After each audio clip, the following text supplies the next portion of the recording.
The Dosimetry Special Feature webinar will cover how to submit dose readings via the RadResponder website and mobile app, the new roles and permissions for dosimetry, and viewing and managing dose readings via the data tables and the event map. Please note that this dosimetry feature in RadResponder was designed to be used only for emergency workers and is not to be used for occupational purposes. The new dosimetry data type is enabled for all RadResponder organizations, but we can disable it for your organization upon request if you do not see a use for it. With the new dosimetry feature comes new dosimetry specific roles. So any user that has the data collector role can submit dose readings, but there are a few new dosimetry specific roles for viewing and managing dosimetry.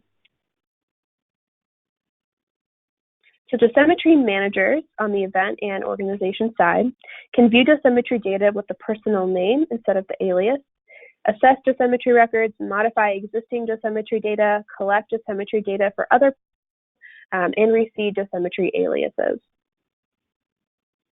Those that just have the Dosimetry Viewer role can view dosimetry data with the personnel name instead of the personnel alias, and can view dosimetry reporting at the event level. So first, let's begin with dosimetry on the mobile app by entering dose readings. So this record data screen here that you see is going to be the same throughout any event, and it looks very similar like it did before. The only difference is now that there's a dose reading tab.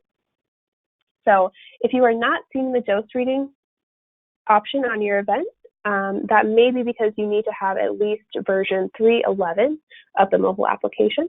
So you can check those rules.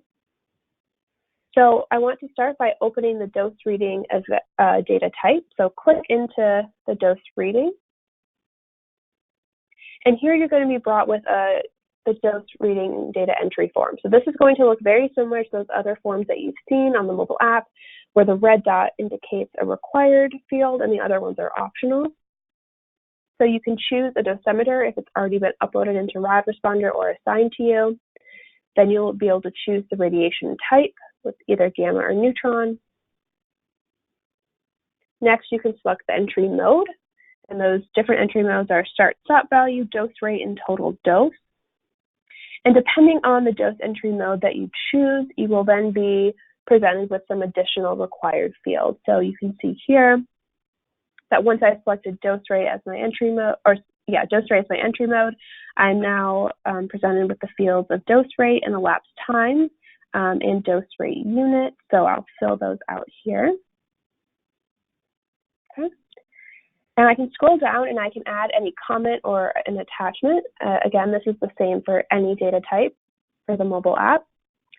And there is something a little different about dose that isn't in the other data types, is that location is not required.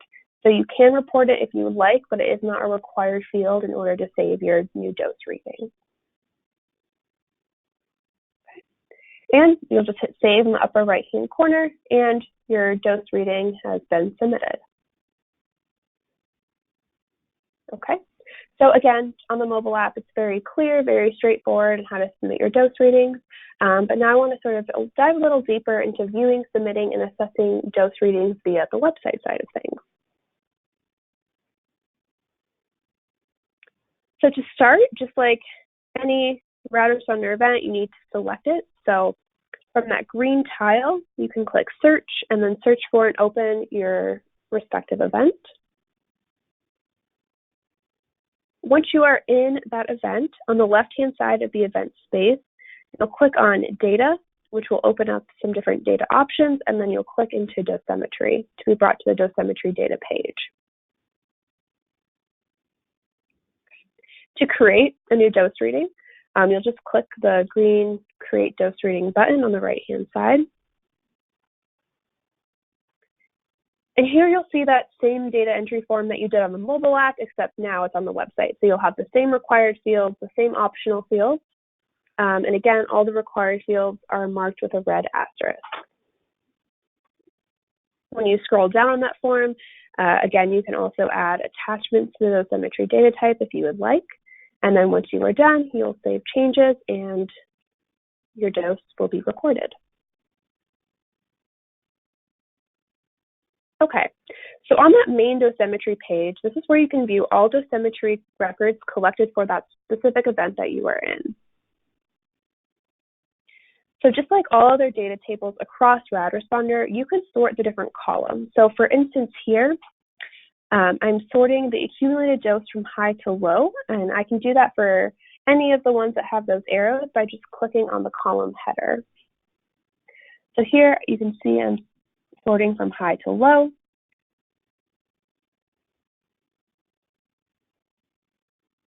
Okay.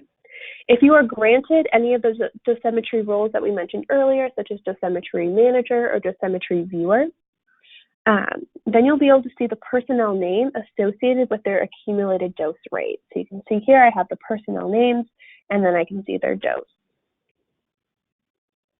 If you do not have a Dosimetry Viewer or Dosimetry Manager role, you will only be able to see the personnel alias name, not the personnel name associated with the accumulated dose. So as I can see here, I can see the alias, so for example, event responder number 80, event responder number 12, but that personnel name associated with those dose rates are blanked out.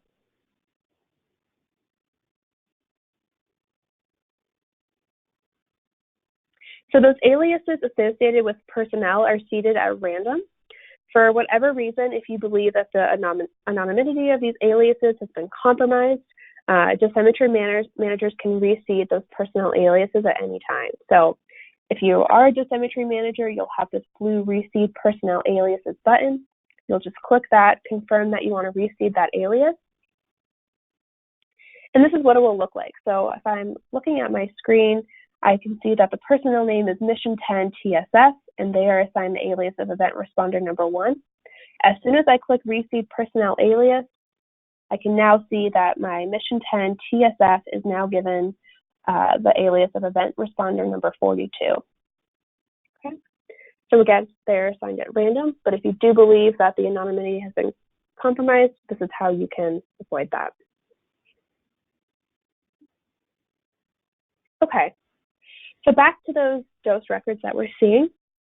To view the greater details of an individual's dose record, you can click the blue magnifying glass. And here I'll be able to view the general information for the individual's dose records, and I can also expand the individual dose reading section to view each dose record submitted for that person. So I can see here the dose reading quantity was 5 for this particular individual, and then if I expand that individual dose readings tab that arrow is pointing to, I can see the details of those individual records. And if I want to view the details of an individual dose record, again, I will click that blue magnifying glass to view the greater details. And here's where you can see all the details associated with that individual dose record. So you'll see the event, the personnel name, the alias name, then those reading details at the bottom. Now, if you have the data assessor role, this is where you can assess the dose readings. So you have the option to approve, approve with comment, reject, or reject with comment. Okay. So we're going to stay in the event space, but instead of looking at the dosimetry readings via the data tables, I now want to transition into the map space. So in the event, you'll open up the event map on the left-hand side. And you'll expand that orange layers menu and turn on the responder layer that I have highlighted here. Okay, so once I turn on the responders layer, I'm going to minimize the layers menu options and expand the responders menu options that you're seeing here. Okay, so you'll toggle on the responders that you wish to see. I recommend limiting it to 10 or less, just so the map doesn't get cluttered, but again, that number is up to you. Okay. So now, once you toggle on the responders that you want to see, you'll see their responder tracking items for those users. So I can see that they're populated on my map here.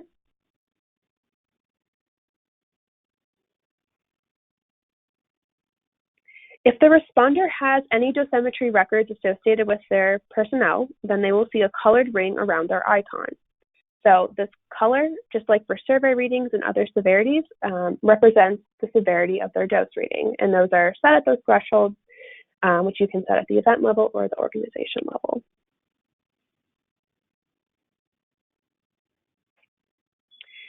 Those dotted rings around those personnel icons, those responder icons, indicate that the dose reading has not yet been assessed, and those solid rings represent that the dose readings have been assessed and approved. So that's the difference between the dotted and the solid. If you want to view the dosimetry information from the map, all you need to do is click on the responder icon that has a colored ring. And on the lower right-hand side of the pop-up box, you'll see a magnifying glass with details. You'll click that, and you'll be brought to this on the right-hand side, you see this white tab, and you'll click that dosimetry tab, and this is where you'll view all the information. Okay, so you can see here it shows the alias, the severity, the assessment status, the accumulated dose, latest reading, all that information is right there. If a data viewer does not have any dosimetry roles, so you are not a dosimetry manager, you're not a dosimetry viewer, you will not see any colored rings around the responder icons. Also, when you click that details button, you will not see a dosimetry tab.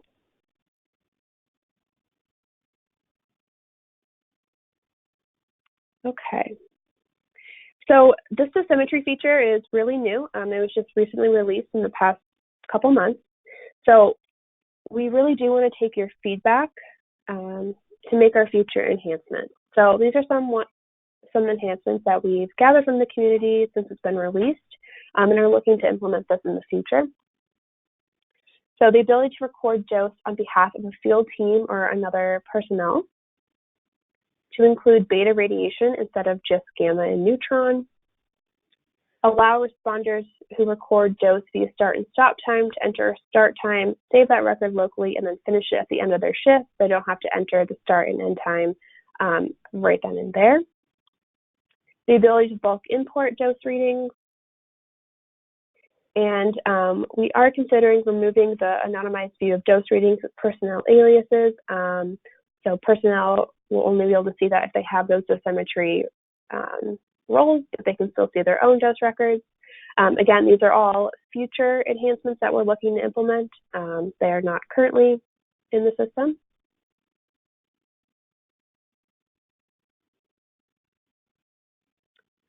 Okay, so that being said, if you do have any suggestions on the dosimetry feature or have any specific questions that we weren't able to cover today, I highly recommend you email us at support@radresponder.net. And we also have a comprehensive job aid on the new dosimetry feature in our resource library, so I also strongly encourage you to check that out as well.